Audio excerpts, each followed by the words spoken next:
Any apologies for absence? No apologies, Chair. Okay. Minutes of the 29th of September and 10th of October. Any matter arising? Agreed. Okay. Section 106, Local Government Finance Act. Any?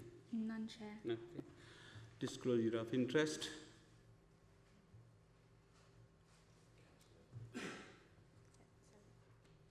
Okay. Yep, we have a What is couple. the interest? Yeah. Can I declare an interest in item 9 as the ward councillor? I've been working on the issue. Okay, thank you. Also, can I declare an interest in item 7 and also item 8, please? Sorry, item 7. 7 and 8. May I know what the capacity is, please? Of course, yeah. So my husband's part of the Hackney carriage trade. He's a black cab driver. And also for number 8, I'm working a local school. Do I need to declare interest in my dad's a Hackney carriage driver? You may, yeah. I'd also like to declare an interest for item 7, as my father is a Hackney carriage driver. Okay, thank you. Chair, do we have to declare an interest if we're governors? School governors? No. I don't think so. No need, No. Councillor Keane. All right. Okay. Right. Urgent business. None, Chair. Okay. Reference from other committees and other bodies. None, Chair. I think I should have read out this this reminder that the chair, the meeting this evening will be live streamed to public. A recording of the public part of the meeting will be available on the council website within 24 hours of the meeting. Would members and officers please remember to switch their microphone on when speaking and off when they have finished speaking in the council chamber, and ensure the microphone is positioned near you and speak directly into the microphone. Would attendees please switch off mobile phones or put on silent mode. If you need to take the call, please leave the room. Is there anything else you want to? That's it. Okay, thank you. Okay, so shall we go straight to, there's no report from other committees or anything? None, Chair. No, okay. So item 7. Thank you, Darren. Thank you, Chair.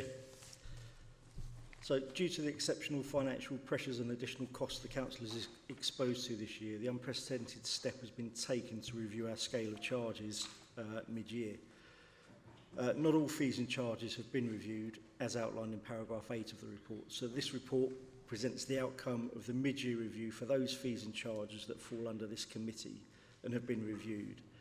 And those relate to the registration services and licensing services. All of the other services that fall under this committee have not reviewed their mid-year charges.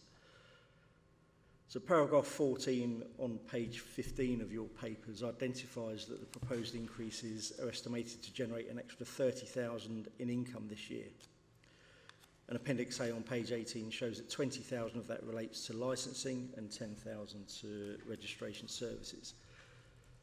In relation to licensing, the proposed charges were unfortunately omitted from the published agenda and were emailed to members separately, so hopefully members have all received those and had the chance to look at them. Those show that it's proposed to increase charges across the service, and I need to be clear, this is just discretionary services or charges. We can't increase any statutory services, so the charges that are in front of you tonight are just those discretionary services. It's proposed to increase those by an average of 9.3%. And that does include Hackney carriage and private hire charges. So the reason for those increases are outlined in paragraph 17 of the report, but relate mainly to the impact of the higher pay award that staff will receive this year and the impact of inflation on the costs of our suppliers. So, for example, the costs of providing the plates for the Hackney carriages and private hire vehicles has gone up significantly, I think by 14%. So the cost of providing the service is going up, and therefore we're looking to increase the charges to try and recover those costs. In relation to registration services, the proposed mid-year charges are shown on page 29 of your papers, and it's proposed to increase those charges by an average of 6.7%. But that is skewed by the 37% increase in the cost of postage and packaging to addresses outside of the UK. So if we exclude that one, we're talking about an average across the other charges of 5.4%. The recommendation of the report, Chair, is to approve the proposed mid-year increases to be implemented from the 1st of November, which is tomorrow, or at the earliest opportunity. And with that, Chair, there are officers in attendance tonight from the service, and between us we'll hopefully be able to answer any questions members may have. Thank you. There is a separate sheet of the scale charges provided by the officers. If the members wish to ask any questions, please do so. Any question? The only comment I've got really is 1st of November, that's tomorrow. Doesn't give them much time, does it? It doesn't give much time at all, Councillor, no, tomorrow. Obviously, I don't know, Tony, whether the charges need to be published first. If I can assist, just to say that some of these fees will have to be advertised, and for some of them, if we do receive representations, then those particular fees will have to be brought back to this committee. So we will have to go through that process, which would give, on some of these fees, 28 days for them to respond. So those fees won't be able to go up, as you can imagine, from the 1st of November. Likewise, for those people that we've obviously already announced what the fees were through renewals, then we would honour those fees that have been stated to them. And then obviously, that's dependent on the decision this evening, we would then update the information that will go out on future renewals, bearing in mind also the 28 days for those fees. So actually, potentially, some of these obviously won't come into being until probably the new year. I have questions. Which items are actually going to be implemented from tomorrow, and have the process been followed? Yes, so it obviously depend on the decision tonight. Then we would go out to public notice on those licensing fees that we are required to advertise. There would then be a statutory 28-day process for people to respond to that public notice. If we do get representations, then obviously it will be brought back to the next available meeting of this committee for you to consider those representations and to see whether you'd want to change your decision on that. Okay. Is that fair point, members? Yeah. Okay. Thank you.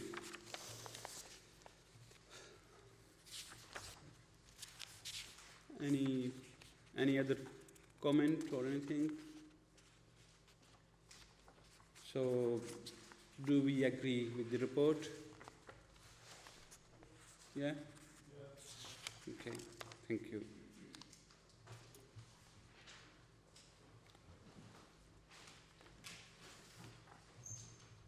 So the recommendation is the Administration and Regulation Committee is recommended to approve the proposed mid-year increase to the scale of fee and charges to be implemented from 1st of November or as soon as after this date as possible, subject to any amendments it deems necessary. Okay, thank you.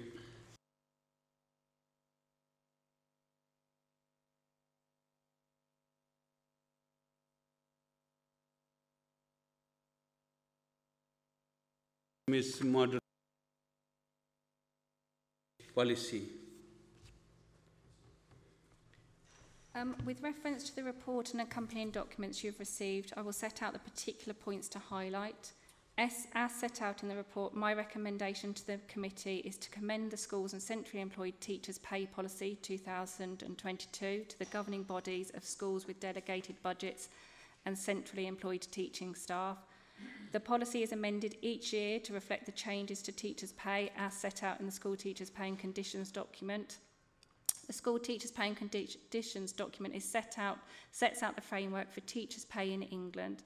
I would therefore like to advise the committee to approve the updated model pay policy, which reflects the recommended increases to the unqualified pay range, the upper pay range and the leadership pay scale, and all allowances of 5%. The recommended increase at the top of the main pay range is 5%, with higher increases to the main pay ranges points 1 to 5. The recommended increase for the main pay range points 1 to 5 range from 8.9% to 5.5%. The higher increases to the lower points within the main pay range is in line with the government's commitment for new teachers' minimum starting salary of £30,000 by September 2023. We work closely with the teacher and support staff trade unions in schools. The trade unions have been consulting, having reviewed the policy and discussed the proposed changes to teachers' pay set out within the policy at the meeting with trade unions on the 14th of September 2022. Unions confirmed their support and agreement. I would therefore like to recommend the model pay policy be approved by Admin and Regulations Committee for adoption by schools and centrally employed staff.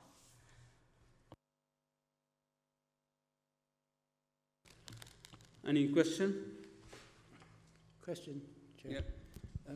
Does this include the academies as well, or do they come under a separate pay deal? For those academies that we provide a service to, because we're a traded service, for those that buy into our service, they adopt our policy. For those that don't buy into our service, they negotiate their own pay policy. So academies in Luton could be paying separate wages? The academies that purchase our yes, because they're independent of the School Teachers' Pay and Conditions. They follow the principles of School Teachers' Pay and Conditions. As far as I'm aware, they all do within Luton. I can only talk about the services that the schools that we provide a service to, and they adopt this policy.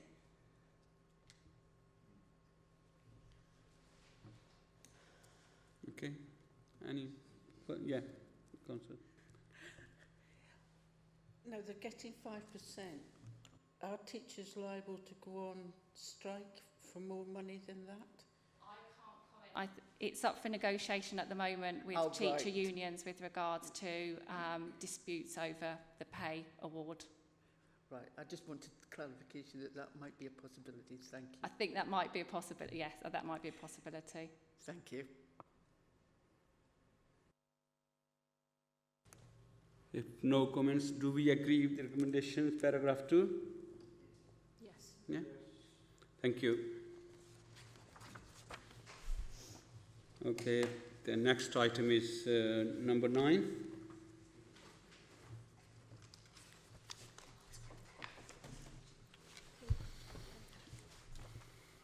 Yeah, I think they should know that. Yeah. Page 163, yeah.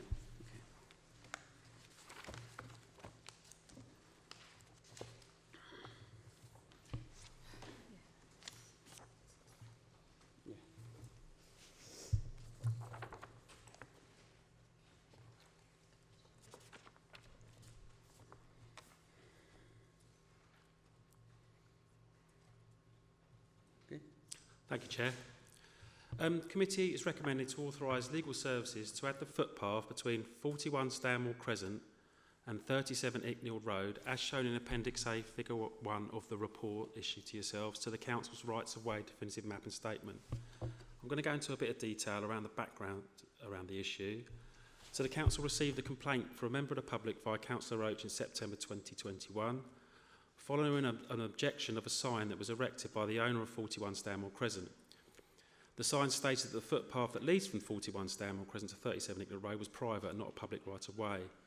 So I visited the owner of number 41 and informed him that the council would need to undertake an investigation to determine whether the footpath was a public right-of-way or not. In 2022, in the summer, the owner erected a fence across the width of the path, obstructing the public's right-of-way.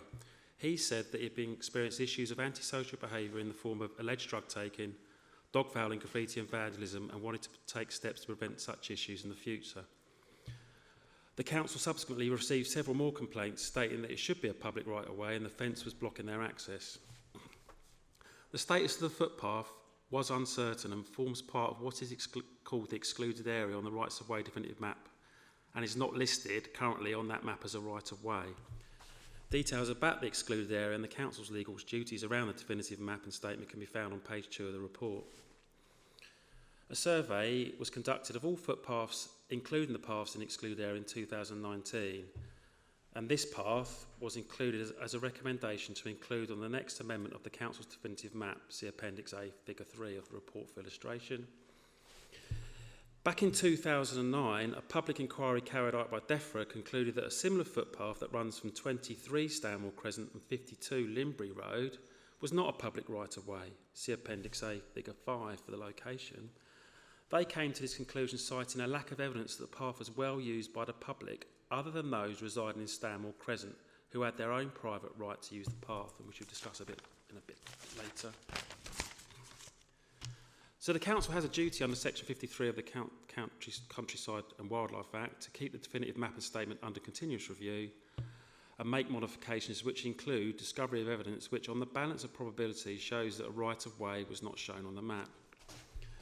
The legal position of issues surrounding the path, either through common law or the Highways Act 1980, are set out in page 3 of the report in some detail. The key issue is to decide whether it is a public right-of-way, is to establish whether it has been used for 20 years or more without interruption by the public. If it can be concluded that it has, then it should be added to the council's definitive map and statement as a public right-of-way. So to gather evidence as to whether the path has been used by the public as a right-of-way without interruption, a consultation exercise was carried out by the council in July 22. Residents from Icknield Road and Stanmore Crescent were sent a letter with a link to complete an online survey. In total, 219 letters were sent out.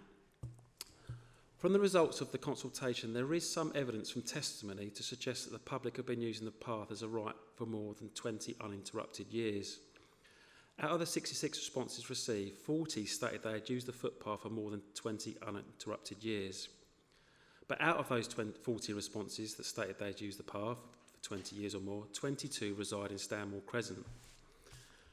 The residents of Stanmore Crescent are likely to have a private legal right-of-way over the footpath. So consequently, their use of the footpath is with permission rather than as of right, and so their evidence does not add to the numbers that have been using the route as of right. However, their evidence does support the notion that the path has been used for more than 20 uninterrupted years. Out of those 40 respondents who stated they had been using the footpath for 20 years or more, 17 reside in Icknield Road or Quilter Close and do not have their private permissive right granted to Stanmore residents. Therefore, their evidence points to the public having used the path for 20 years as a right, uninterrupted. There is detailed testimony in the report from a number of residents concerning the footpath's use and whether there was a gate in place that could have interrupted its use, and this can be seen in Appendix C, letters and emails received, and Appendix D, Figure 2, results of the consultation.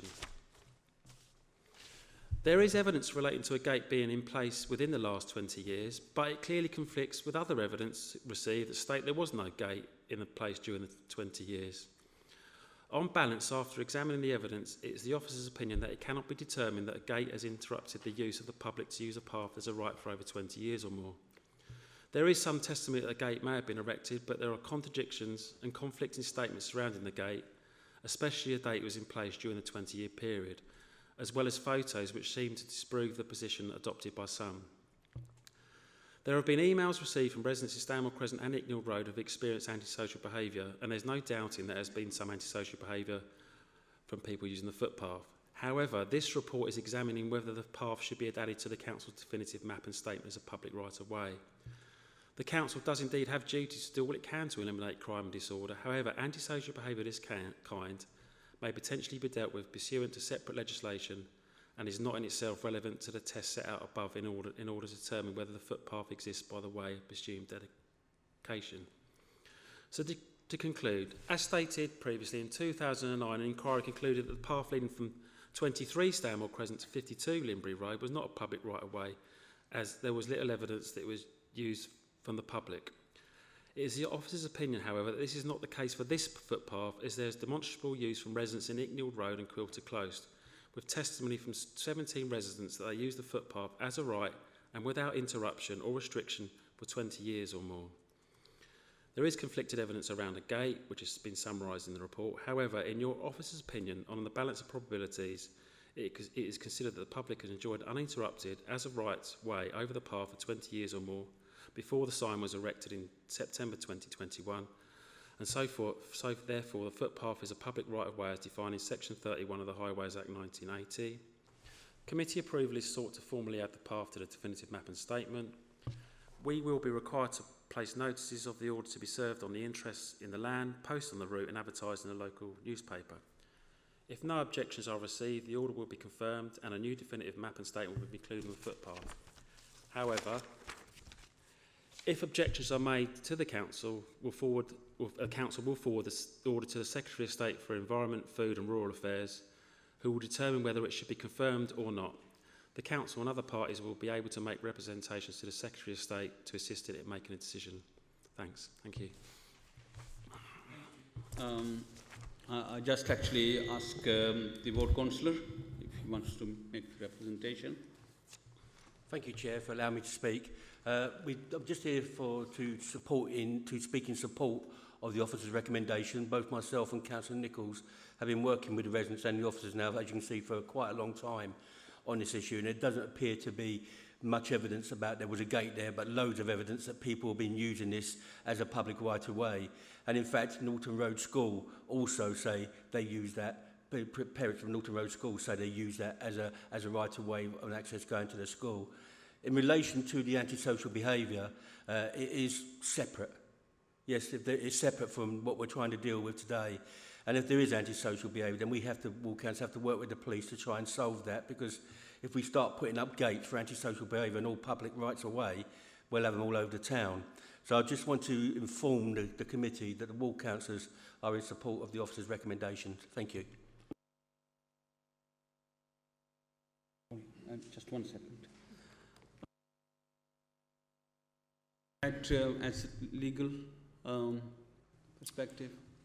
Thank you, Chair. I'm just here to assist if there's any questions from members to the officers. Thank you.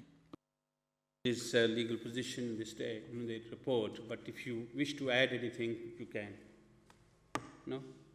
Okay, thank you.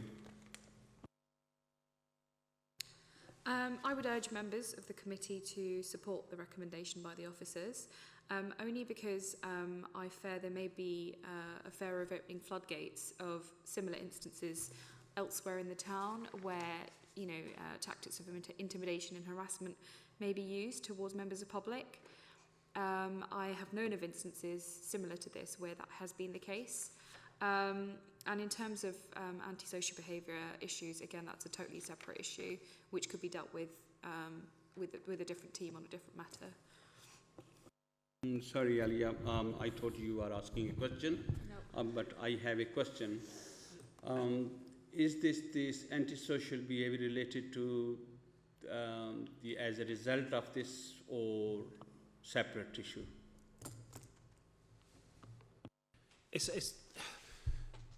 There is some evidence that people are using that path, or with their dogs, they're creating dog mess. There's been some evidence that there's been some graffiti on the wall. There's been some, I haven't seen it, but there's been some testimony that number 41 has had a bit of vandalism. However, I've had plenty of testimony that say that that we've been using this path as a route for 20 years or more. So that's the issue we're concentrating here. The council it was first brought to our attention by people who are objecting to the sign and then subsequently objecting to the gate. So that's the primary issue.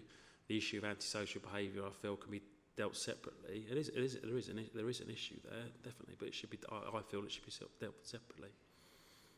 Yeah.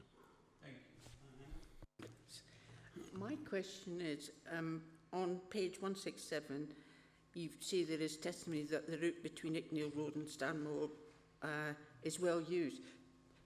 Do you have any figures to back up on that? How many? And if that was, my second question is, if it was closed, would like dropping off children, walking children to the school, if they've got to go further round, would there be more use of cars? There's a direct, you know, people use it as a direct route to Norton Road and St Joseph's School. Yes, they do. We haven't done a pedestrian survey or anything like that. We're relying on the testimony of the consultation exercise primarily, but you know, there's anecdotal evidence that is used by the public at large. Yeah. Thanks.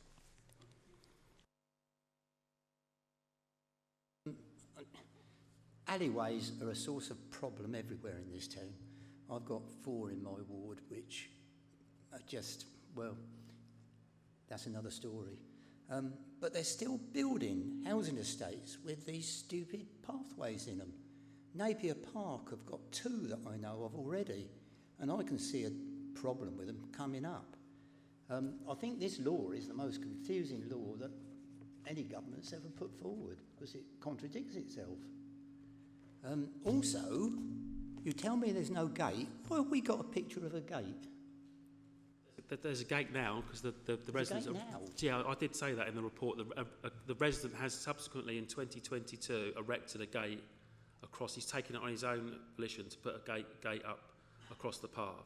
So we've had more complaints as a result of that for people who have been using the path, and now their access has been blocked. So he's taken it himself to put the gate up. So he put the gate up at his own expense? Yeah. Is that not illegal? If it's determined that it's a public right of way, then it is illegal. Yes, but we've got to determine. It's a confusing law, the key, and Stephen might be able to help me out here. The key is if it's being used for 20 years or more uninterrupted. Yeah. So the consultation exercise, it seems to me, demonstrates it has, and so therefore, you know, residents and the public have been using that footpath for 20 years or more. The legislation is quite clear. In quite simple terms, it is, you know, the public have got a right of way to use that path unobstructed. So it's a public right of way, unless someone could demonstrate that it's been blocked, you know, for a significant amount of time over the 20 years. And there's conflicting evidence in the report around a gate. Some people say there was a gate over Christmas for 2 days. Some of the people have said there was a gate 18 to 20 years ago, but it was taken down after 2 days. Other people said. Well, 29 people have said there was never any, and out of the 40 people who said they've been using it for 20 years, 29 of those people said there's never been a gate. So there's been quite a lot of people who said there hasn't been a gate. There's been some testimony that there has. There's photos going back to 2009 on Google Imagery and a photo provided by a resident that there was no evidence of a gate. So it's a bit of hearsay. There's conflicting evidence. We come to the conclusion we can't definitely say there's been a gate that's interrupted any use for any significant amount of time. Slightly. But the evidence from the consultation, to our minds, demonstrates on the balance of probabilities that the path has been used 20 years uninterrupted. There's no firm evidence to counter that. There's some hearsay around a gate, but no one can demonstrate. There's no photographic evidence to demonstrate there was a gate the last 20 years.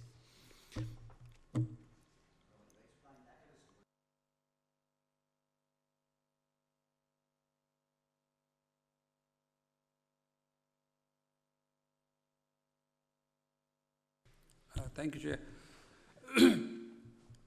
So while you were getting evidences and received about 40 responses from the local community that they've been using this path from last 20 years uninterrupted. I think that's credible, if we say that those are credible witnesses in terms of this. But at the same time, I just want to know, I'm a little bit confused about the gate. You know, you mentioned the gate. In the meantime, it was placed for some time there. So can you just explain a little bit more about the gate situation? So there's been a gate been erected by the member of the public, resident 41. He's erected a gate in 2022. What we're looking at is the path being, the people being using the footpath uninterrupted prior to the sign being erected back in 2021. there's been some testimony from residents that were consulted that they say that there was a gate in place over the last 20 years. So 4 people have said that there's been a gate in the last 12 years. However, there's no photographic evidence that can support that. There's been one gentleman who said over a number of years on Christmas Day and on Boxing Day or around the time there was a gate. There's one chap who said there was a gate back in 1985, but it was taken down a couple of days later. The majority of people who have used that footpath have said they've never seen a gate. But there is a gate now, but by the resident of 41 who's erected the gate in 2022. Does that make sense? I know it's a bit complicated, but does that make sense? One more question. Sure. You know, on land registry, I'm not confirmed. That footpath is on whose land? Is that public property or? Well, the land registry indicates that the residents adjoining the footpath own they own the land. However, that doesn't mean that the public haven't got a right of way over that land. The Highways Act is quite specific around that people can have a right of way over ownership of the land. So people can all over the country, people have got a right to pass and repass over land, and that's called a public right of way. There is a covenant on the majority of the properties in Stanmore Crescent that indicate that they've got a private right of way. So they've got a right of way with permission over that footpath. So that's separate to members of the public in their own right having a public right of way over that footpath, if that makes sense. I know Council Keane, you are very keen, but there are 2 people ahead of you. Simon. Oh, sorry, I didn't. Thanks, Chair. My question is similar to Councillor Malik's question. So just to clarify, there's one proprietor of that property has decided to erect a gate. Correct. Based on antisocial behaviour. Correct. So has he limited the access only to himself, or is he? I know, like some alleys, you have they've given access to a certain amount of. I haven't seen a key, but he sent an email to say he's prepared to give keys to the residents of Stanmore Crescent. So he's prepared to maintain access for the residents in Stanmore Crescent. However, residents in Icknield Way who use that path frequently as well, demonstrated by the consultation exercise, won't be given a key. Yeah, so no, that's fine, because I know, antisocial behaviour is pretty much when you're using alleyways, it can be fine when it's close proximity to a school, but then again, when you're balancing it, when mothers are using it to drop their children off, and you can see that wider use can outweigh it, and of course there is ways to kind of combat the antisocial behaviour. Obviously, it'll be a working process, but yeah.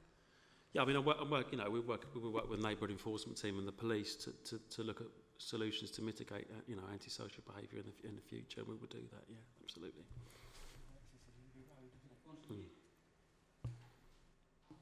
Thank you. I looked up an old audience survey map dating from the mid-30s, and looking at that site on that map, it doesn't show any footpaths, bridleways or anything like that. And this was when the site was only just beginning to be developed around that area. I don't know whether that's relevant or not, but I have the map with me if anyone wants to have a look at it. I've seen plans going back to 1921 that show it was part of an old allotment road that goes through the site. So it was part of a continuous allotment road that goes through the whole of that site. And when they built Stanmore Crescent in 1953, I believe, 1953. They got chopped off. That road got chopped off in 2. So in effect, you had a footpath from Icknield Road to Stanmore Crescent, and then you had the road going round a horseshoe, and then you had another footpath going through to 23 Stanmore Crescent to 53 Linbury Road. So that's been there, that physically for a long time. Absolutely, yeah, it has been, yeah. So. Yeah.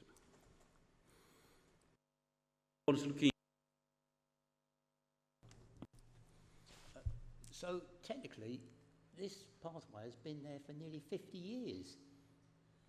If we're well, talking about in its 1950 form, yeah, in that form, yeah. Right. This wonderful gate that's been erected, which is a good gate, it's just following on from what you were saying, Councillor. Is it locked? I don't know. I don't know. What I do know is the resident there is prepared to give a key to the residents in. Well, he says he's prepared to give a key to the residents in Stanmore Crescent only. So however, you know, members of the public at large will be excluded from using that path. If you know. I mean, gates in the middle of pathways don't stop antisocial behaviour at any time. It just congregates it in a well, I mean, area. people can still, you know, if there's a gate down there, people can still travel down and you know, congregate around there, yeah. Even more, really, with the laws and the... Well, if Steve's prepared to, you know, elaborate. Oh, don't get the solicitor involved, for God's sake.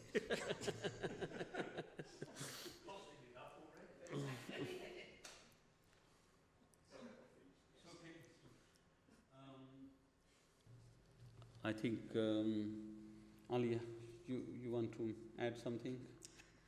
Yes, it's in relation to the gate. So it looks like the gate is only on one side of the alleyway on one end, isn't it?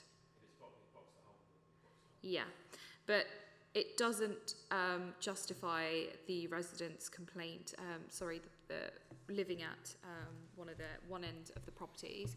It doesn't negate. I mean, there's still way for activities for antisocial behaviour because people can still go through Icknield Way, right? Absolutely. Well, they can get to a point and then they have to come back again. Yeah, but yeah, absolutely. so So for example, I don't want to say anyone who wanted to go down and do some illegal activities, they still could do. Yeah, absolutely. So I don't think the gate does much to stop the antisocial behaviour, so to say, as they claim. But actually, if anyone was interested in doing antisocial behaviour, they could easily jump over that gate because of how that gate is. They can easily just climb over it. So once again, I would, go with the recommendation of the officers. Yes, Sir Rob. Thank you, Chair, for allowing me to speak again. Just one thing I want to add is if you look at the parents now use Norton Road Primary School who do use that access pathway, they're now pushed onto Limbury Road to go round to Icknield Road, which is a very busy road. And so I just want to add that as well, if I may. Sorry, thank you. Okay. If there are no further questions or comments, I move the recommendation. Do we agree? Yeah. Thank you. We'll cross that bridge when it needs to be. Sorry? Yeah. Thank you very much. The recommendation is agreed.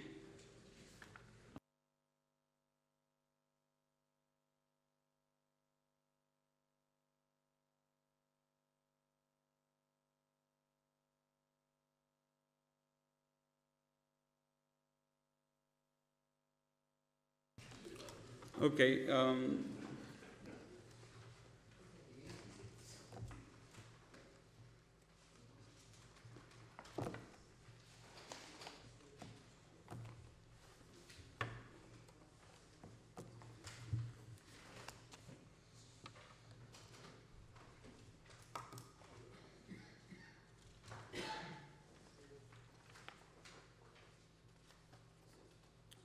Yes. Who's going to present? I'm presenting. Yourself. Okay, thank you. So this is item 10, People Plan, Annual Report. Yeah? Thank you, Chair. Thank you.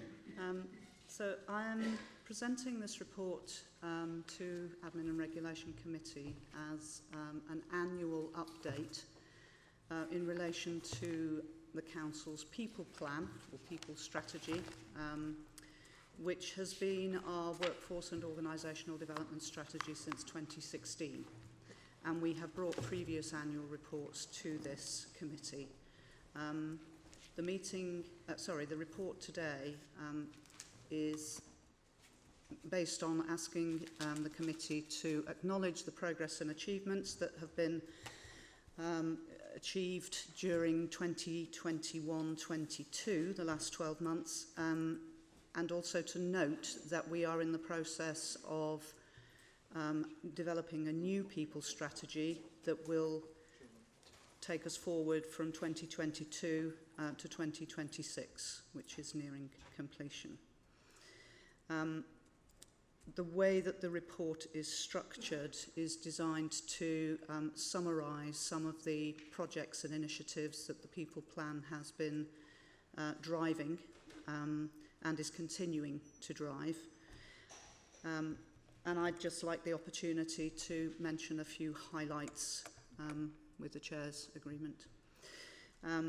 So the first section, People Plan Strategy 21 to 24, Strategic Priority People, items under that heading are particularly focused on initiatives that are designed to attract and support young people coming into the world of work through whatever means. And we have a Care Leavers mentoring programme, which is supporting a number of care leavers into different sort of employment and training and learning opportunities. Luton Council became a cornerstone employer in 2020, and so there are some references about the work that's going on as part of our commitment to being a cornerstone employer. One of which, at paragraph 7, is a pilot programme to support the delivery of T-levels, which we're currently developing, as a way of forming a pathway into different opportunities. Apologies, my screen has just jumped, so I'll have to refer to a paper copy of the report.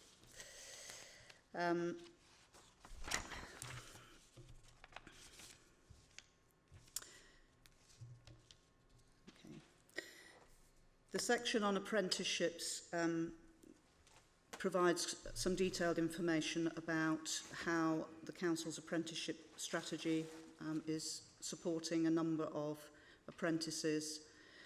And there are some ambitious targets to be achieved going forward, which are outlined in paragraph 11.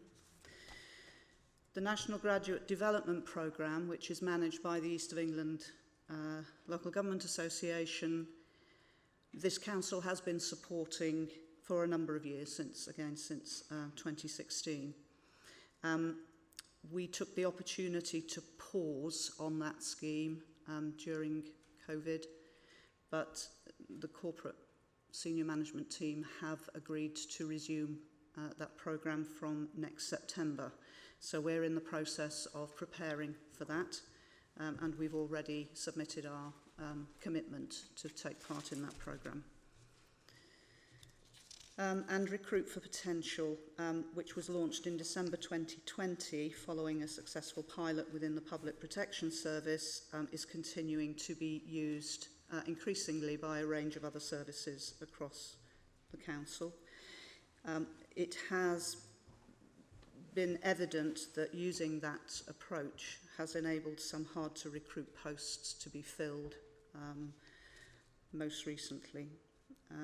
And that scheme was featured in HR Dispatches in July, which is the East of England LGA's publication showcasing new HR initiatives in local government. There is a section from paragraph 19 through to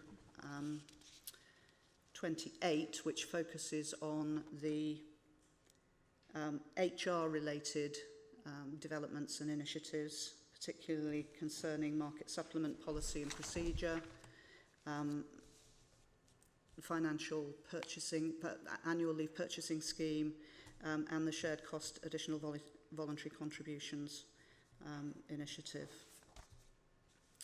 Employee health and well-being is a priority for the organisation, and a new financial well-being for staff section on the intranet is providing advice and signposting people to be able to manage financial difficulties and in a way that is designed to also ensure that supports people's well-being.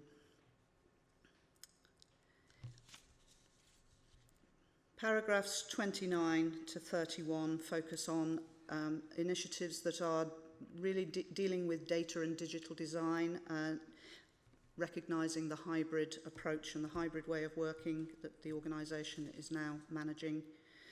And that includes changes that have been made to our learning and development provision in a way to make sure that that is accessible, flexible, and gives people wider opportunities to access different types of learning resources. And under our strategic priority of leadership, there are a number of references to how the organisation is managing sickness absence, our equality, diversity and inclusion agenda, which has resulted in the creation of EDI coordinators across the council, who are all actively working on particular projects in support of that agenda.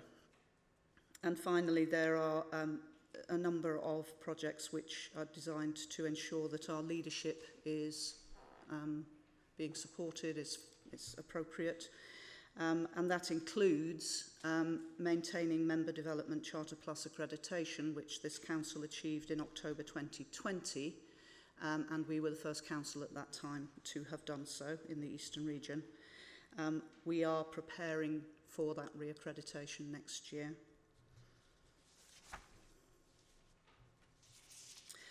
At the end of the report, this is paragraph 49 to 50, there is a specific reference to the refreshed people strategy being developed for the next 4 years.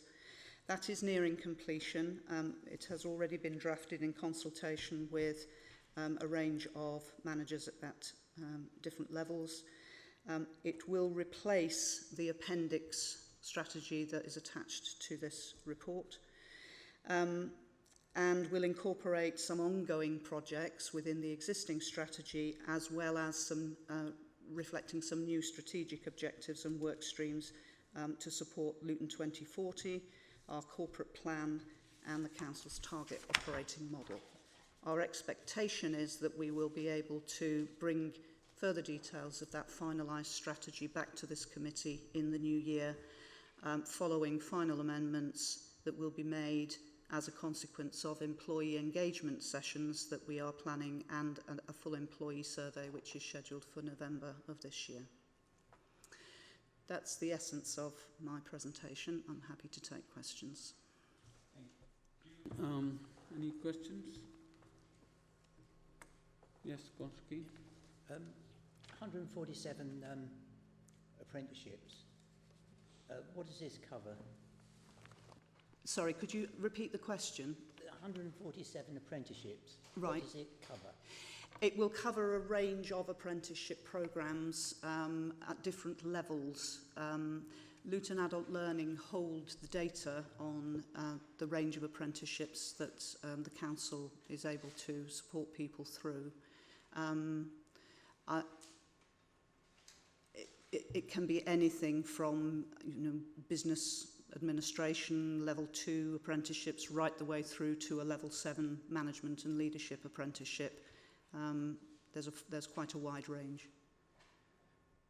Are there any manual apprenticeships? Yes, there will be. There will be in relation to sort of frontline services and trades people qualifications, certainly. I personally would like to see a lot more apprenticeships. Well, I think that's something that going to be money. I think that's something that we are clearly very focused on because it's a very cost-effective way of being able to develop the skills and knowledge of people in the organisation and attract new apprentices into the organisation that lead to recognised qualifications. So there's a lot of focus on that.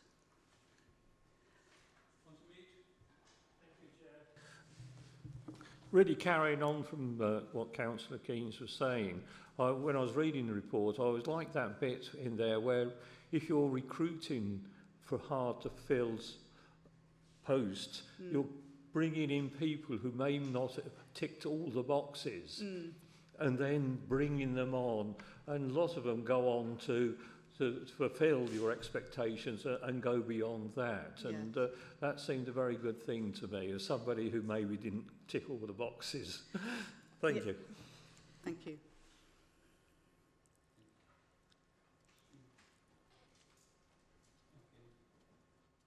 I have a question around the Care Leavers Mentoring Programme. Is there certain checks, or is there a certain way of measuring how well these care leavers are progressing after they finish the mentoring scheme, and how well they're progressing in their careers? I would say that yes, if they are care leavers who, as a consequence of going through the mentoring programme, we have mechanisms in place to be able to follow through with them what their destinations are post the mentoring support that they've had. A number of the mentors within the organisation that have committed to support care leavers have actually maintained ongoing sort of relationships with those care leavers beyond their mentoring support, you know, just in terms of they've established a working relationship that enables them to continue to have contact with some care leavers. We certainly, you know, would monitor what the destinations are of care leavers. We have some evidence to indicate that a number have gone on to university qualification programmes, have gone on to apprenticeships, or have gone into first-line entry positions. Okay, thank you. And as a follow-up, I have a question. I'd be interested to know what the ethnic makeup of these care leavers entering these mentorships would be. Yep. So is that information that you have available at present, or is that something that will come later in the report? That's information that can be provided. I don't have that accessible this evening, but we do have that monitoring data available. Okay, I'd be very interested to see that. Thank you.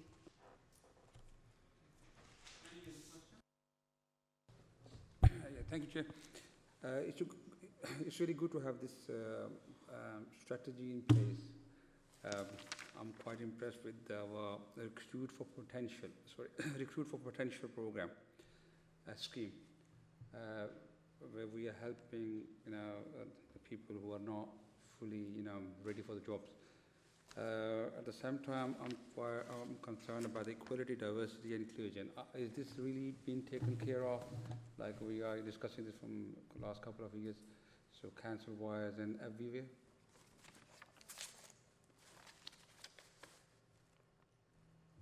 Hi.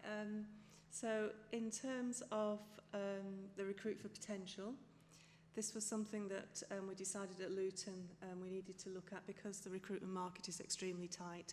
Traditionally, we have grades for specific roles and we recruit for that grade.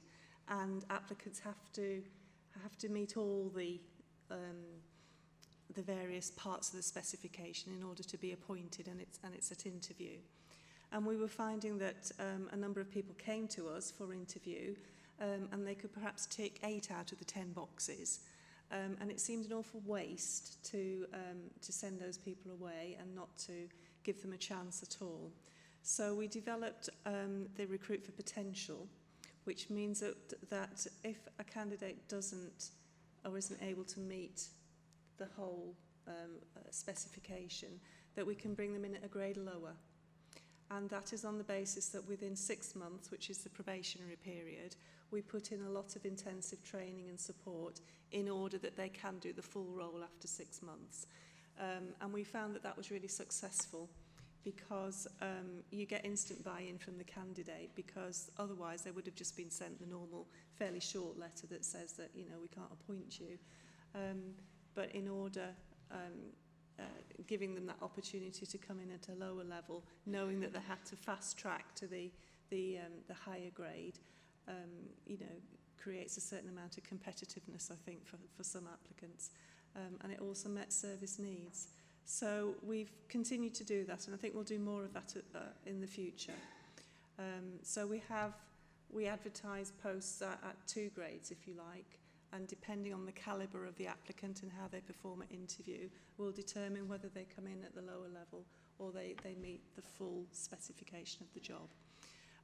So we've got that running through various service areas at the moment, and we always explore with managers when they're going out to recruitment whether this is something that they would want to do.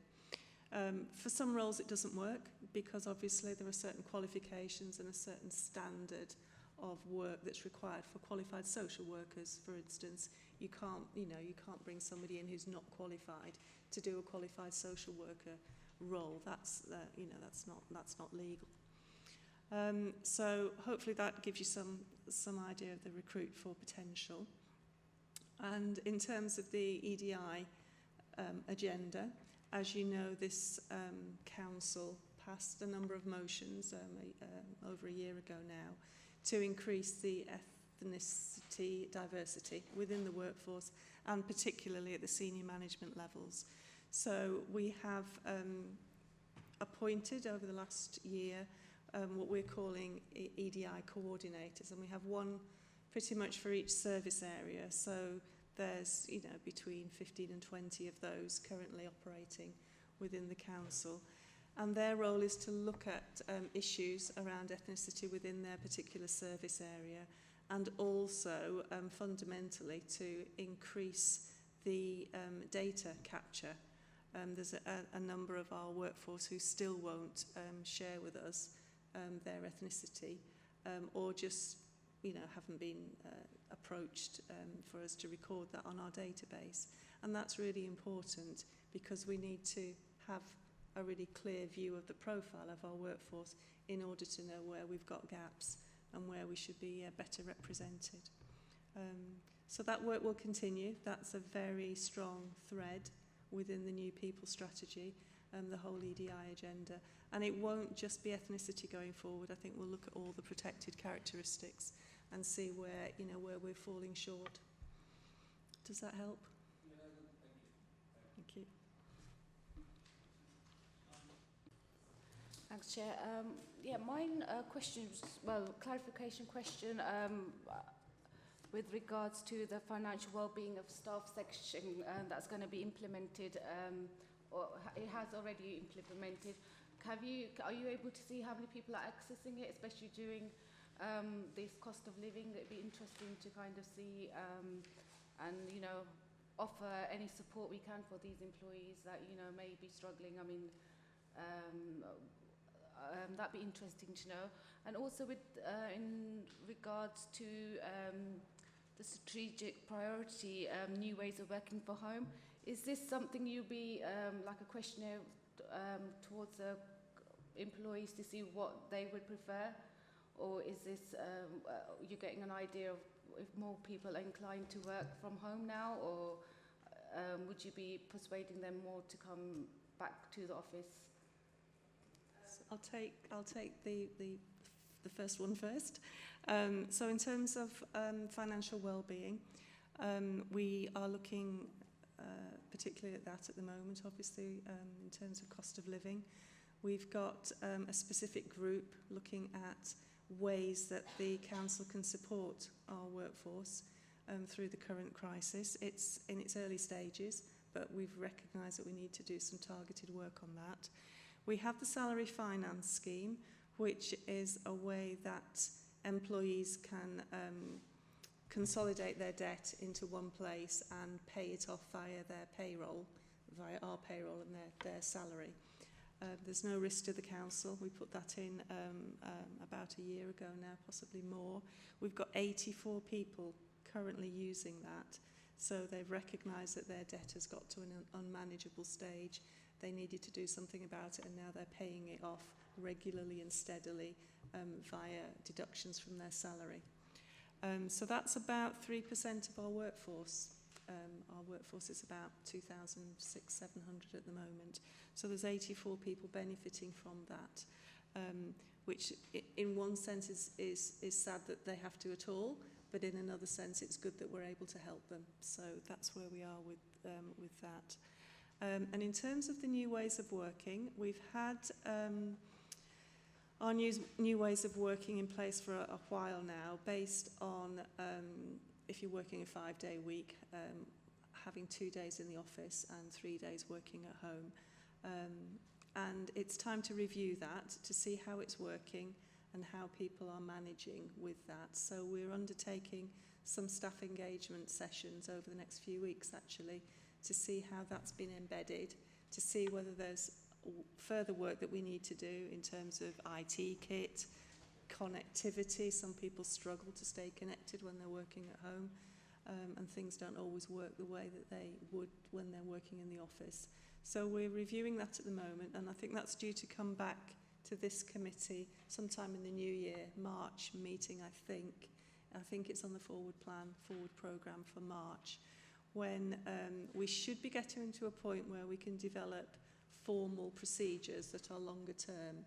At the moment, we're just looking at it as a pilot to see how it goes, because it's been a very changing picture over the last year or two, as you can appreciate.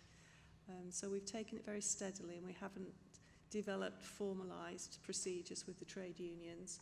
We said we would run for about a year, and then we would review, see where we are, and then move forward from that point.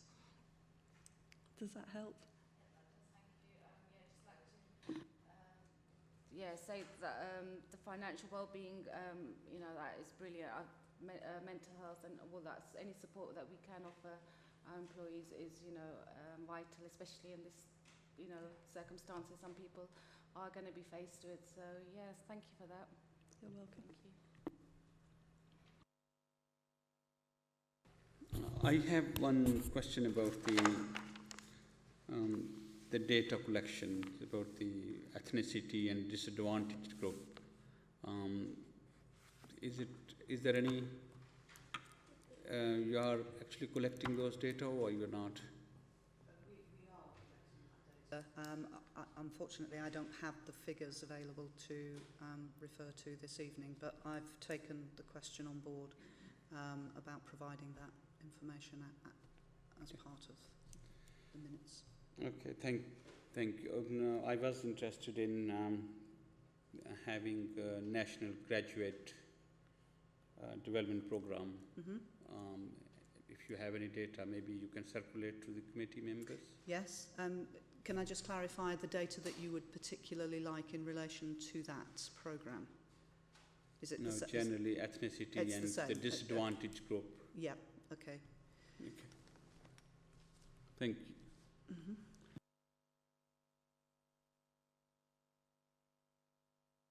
The committee acknowledged the progress and achievement during 21-22 and note the new People's Strategy 22-26 is nearing completion, and I personally commend this is a very detailed report, and that's good to read. Thank you. Okay. Yeah, agree? Yeah, agreed. Thank you.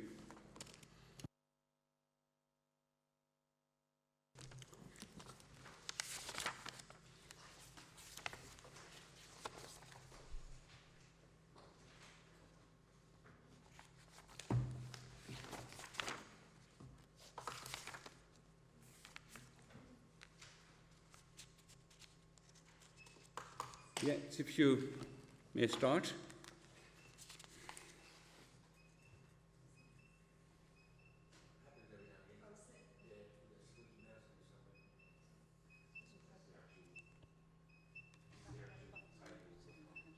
Switch your mic off.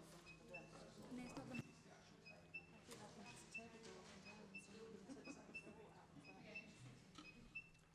Shall I carry on? You may start. Sorry, I just wasn't sure if it was a fire alarm. Okay, so shall I take us through the programme and the proposed agenda items that I've been made aware of as well?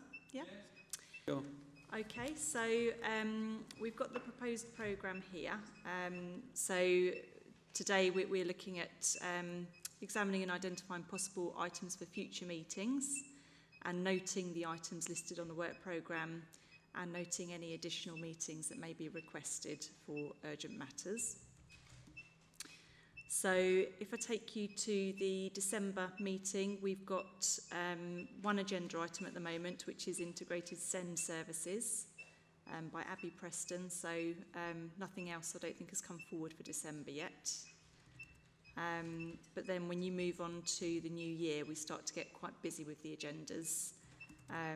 So we've got quite a busy one in January. So we've got scale of charges back from Darren Lambert. We've got some OCAs coming through from Sarah Markham.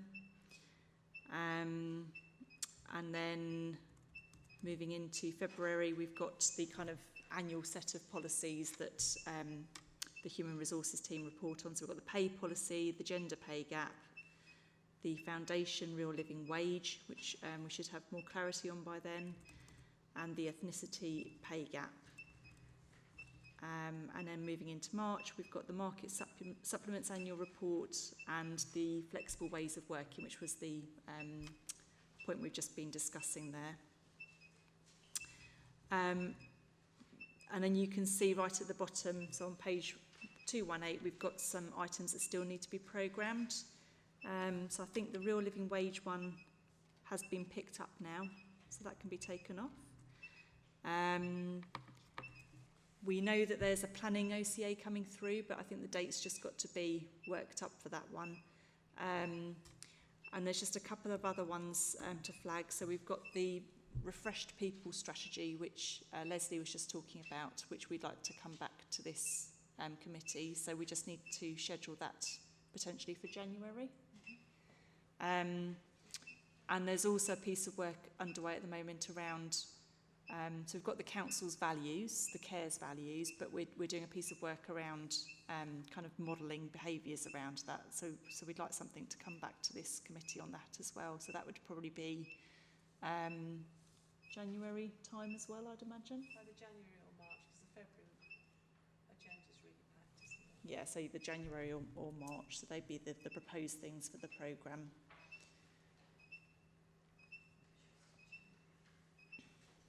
Does wish to add anything? I've or? just got a comment. You're saying another report's coming through for January. That's going to make January a pretty hefty meeting, where the next meeting, it's got nothing on it at all, really.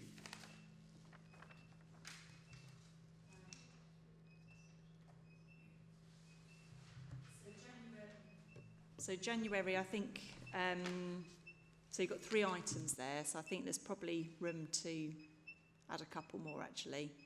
I think the ones that are coming forward should be fairly straightforward, would be my recommendation.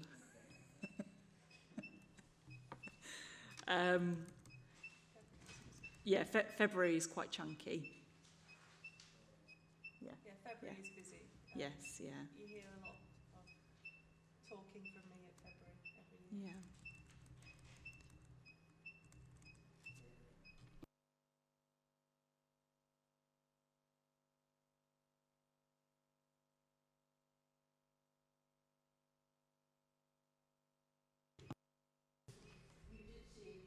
Report could either come to January or March, didn't you? I did, yes. The one on the behaviours, so it's council values and behaviours supporting those could go to. March rather than January. Yeah, that would work. We can do that if that's helpful. Balance it out a little bit. Yeah. Okay, I think the fairly members are happy with the plan. And the December one, we have very short one. Is that you want to, does this need to happen? I might need some guidance from somebody that took that agenda item, because I wasn't involved in that one. I can check back with Abby Preston, but I believe that there was a timeline based on it, but I can always go back and check. Okay. And find out, Chair. Okay. That's it. Thank you. That concludes the business.